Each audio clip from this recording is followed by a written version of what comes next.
Hoje eu quero mostrar para vocês aqui um pouco de motor de passo, driver da RV8825 e falar algumas das coisas que eu sei, tá? Sobre como trabalhar com esses caras aqui, pequenininhos, ou esses caras maiores aqui, tá? Então vamos lá. A gente vai ver, tá? O que é o motor de passo? Eu vou comentar para vocês o que ele é, as partes dele, tá? Como ele funciona, ensinar a descobrir as bobinas, tá? Relações físicas e algumas características do driver.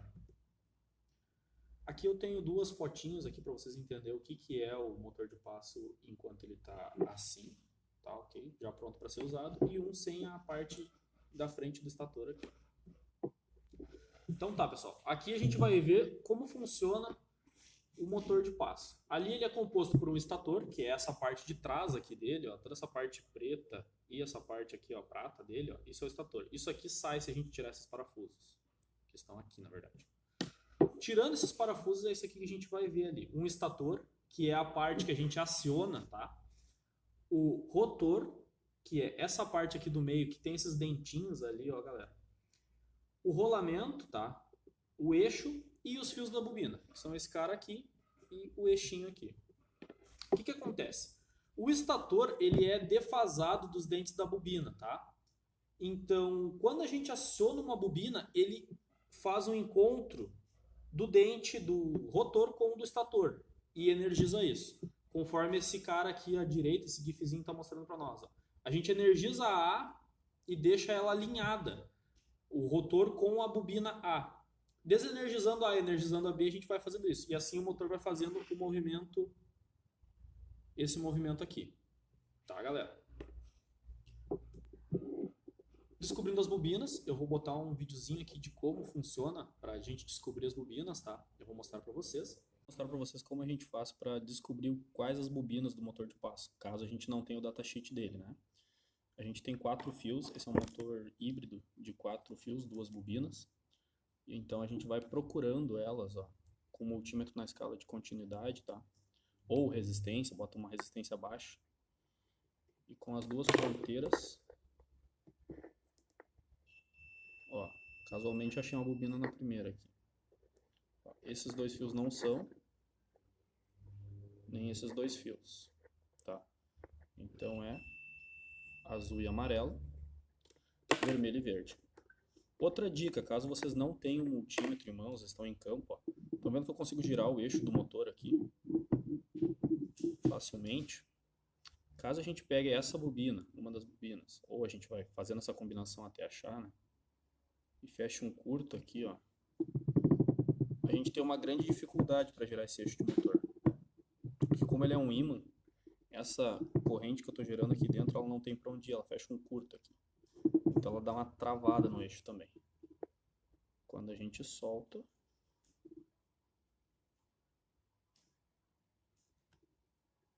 soltando esse eixo, a gente consegue girar ele normalmente. Tá, pessoal? Essa é uma das maneiras da gente descobrir as bobinas. Vou mostrar com resistência aqui. Esse meu multímetro ele é auto-range, então ele vai se ajustar normalmente. Então,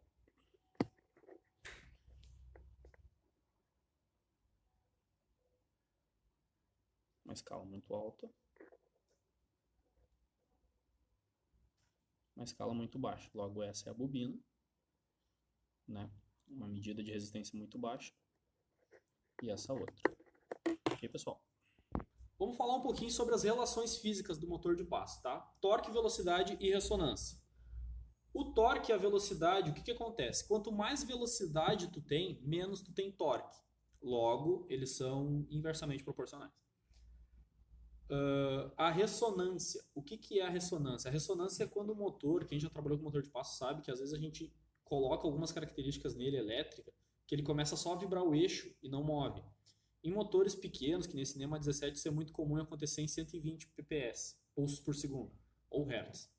Tá? Por que isso acontece? Todo material tem uma frequência natural. O motor de passo também.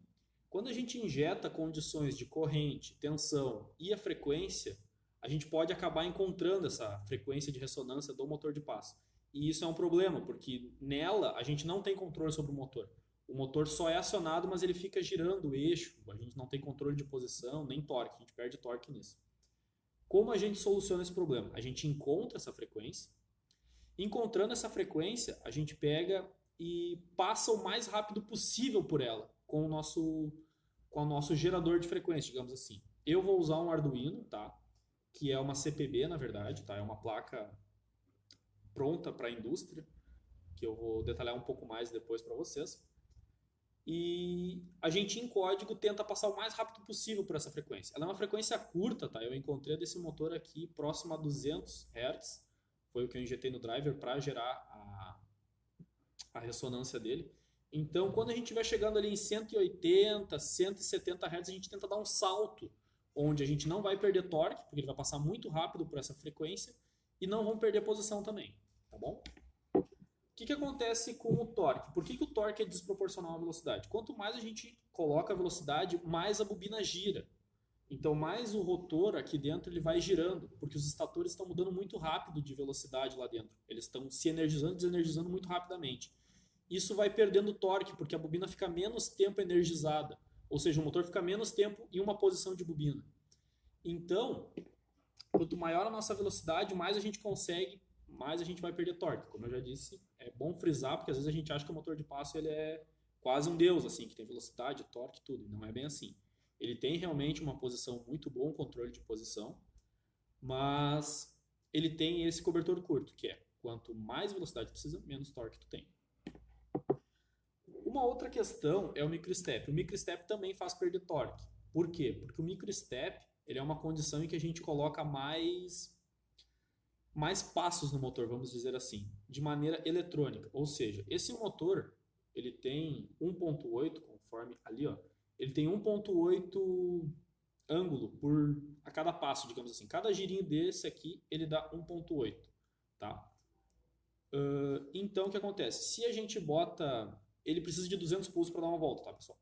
Com 200 pulsos, eu dou uma volta completa no eixo desse motor aqui, naturalmente, normal. Se a gente botar um driver em full step, que é o que eles chamam, que é a maneira que tu mais vai extrair torque dele, tu vai ter 200 pulsos por volta. Para algumas aplicações isso é útil. Um controle com 200 pulsos a gente tem uma posição aqui em ângulos. Para outros não. Para outros a gente precisa de meio. Em meio step a gente vai usar 400 pulsos por volta. A gente dobrou efetivamente o controle sobre ele. Ele vai atender e vai ter o controle. Só que a gente diminui torque. Porque algumas bobinas vão ficar entre energizada e desenergizada de maneira rápida. Então isso vai perdendo torque. Quanto mais microstep a gente usar no driver, menos torque a gente vai ter também, tá? A gente vai perdendo proporcionalmente a isso. Então, as condições ideais para se extrair o melhor torque e velocidade do motor é ele em full step, com a corrente da maneira certa dimensionada, tá? Eu vou explicar também como faz a dimensão de corrente.